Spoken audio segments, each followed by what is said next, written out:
Okay. Actually, ako ni share ninyo kay ang ubahan na ni Bago, especially the Sikadres.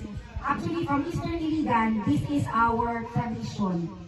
And in every December, we always celebrate Christmas party and year-end.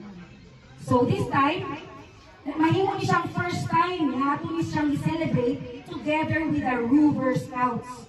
Ano, wala pa man ta na-celebrate night because karon pa ta magpadagan og mga kanang Rovers in mission. Because di ka masiguro kabalo nga ato na ibalan sa Boy Scout, kung saan yung ibalan sa Boy Scout kato naka-wear ng khaki, no? Kaning blue uniform wala pa mo kabalo. Especially kanya kung isuot na neckerchief. Even the teachers, public teachers, wala sila kabalo sa nito kanin. So we are Rover Scouts. We wear navy blue neckerchief. So karon, this is our first time nga join together with the Sikadres and then of course the Eastern Iligan. And I'm thankful because nag-animo and of course nag-effort ko. Nakita man ako kaina nga together with the decorations and everything, ako ni siyang gi-fix together. Why? Kanong mahilig ni kinani sa Eastern Iligan? Isa ang rason is, sa Boy Scout magod dapat natay teamwork.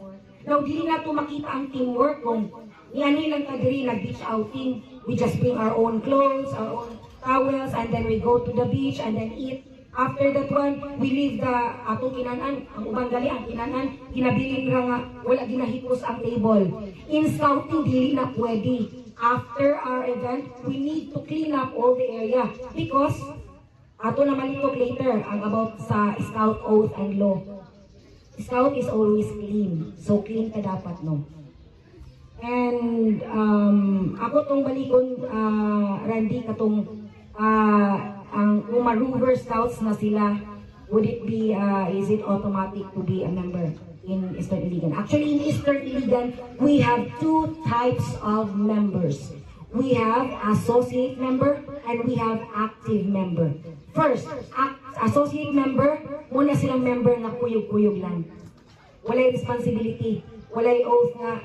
Ang ilang policy is dili strict mo wear ang nani, dili po strict mo wear o type A uniform. Ang ikaduha nga member sa Eastern is we call it active member. And that's katong mga associate member na ni-jump into Rover Scouting. Kaya sa Rover Scouting, di ba ka-observe mo, we are strictly, dapat natin gina-follow, Randy, natin gina-follow nga protocol. Kaning atong program, kung wala siya i-flow, pwede na ito ibaliktad ang Scout Oath and Law, then ana. Dapat Philippine National Anthem, then welcome, then ana. Na siya proper nga flow to follow. Then after that one, we can, ato na din dula-dulaon ang program, pero kung pwede katong sa ibabaw, di ito siya mabaliktad. Part 2 siya sa strictly, ato na siyang i-follow sa Boy Scout na policy. Sa pagulalitan. Okay. Ako na po na inikuan. Anong nangulikta? Basta nangulikta. Nangulikta sa 150 pesos, di ba, contribution? So the purpose of that one is, of course, sa inyong entrance, and, of course, sa atong drinks and sa atong food. Pero take note, ang kanang atong 150, kaigo ba na? Dili. Sa inyong nakita nga preparation, dili siya enough. Una ni sulod si Alcantara. Ako. Muna ako ang, ibali muna ako ang, dito ang responsibility or muna akong kuan sa Eastern Iligan. Kung naami party, insay mo puno, si Alcantara na mo puno. Ako na mismo. Kung unsay kakulangon sa organization, ako kung mo puno. So that's my role as founder builder sa Eastern Iligan. Okay.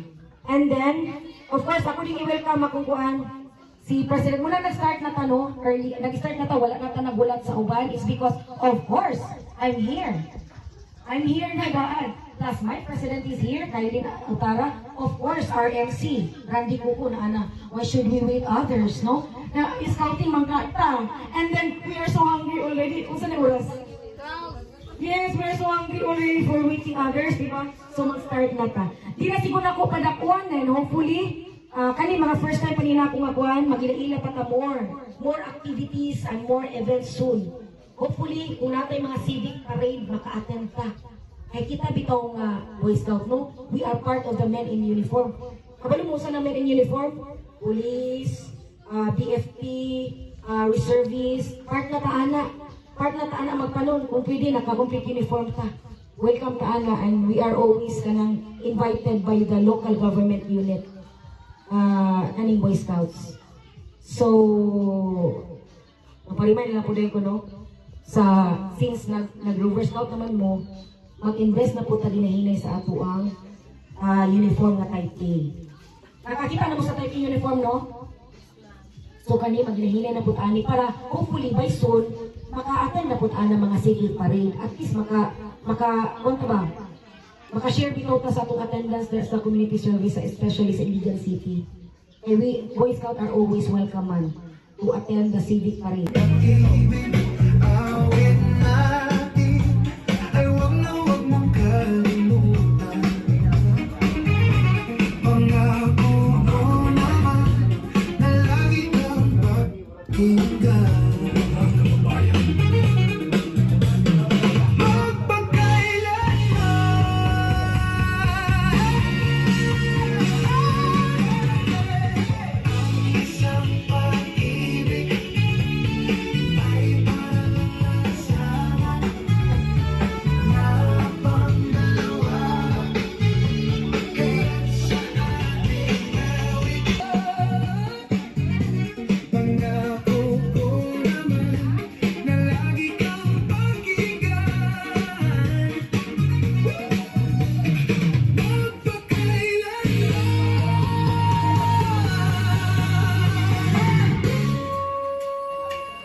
Good morning na baron.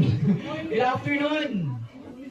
Wala yung energy. Eduardo, Precious Stephanie G. Mariano, Sofia Mejio, Fibilin A.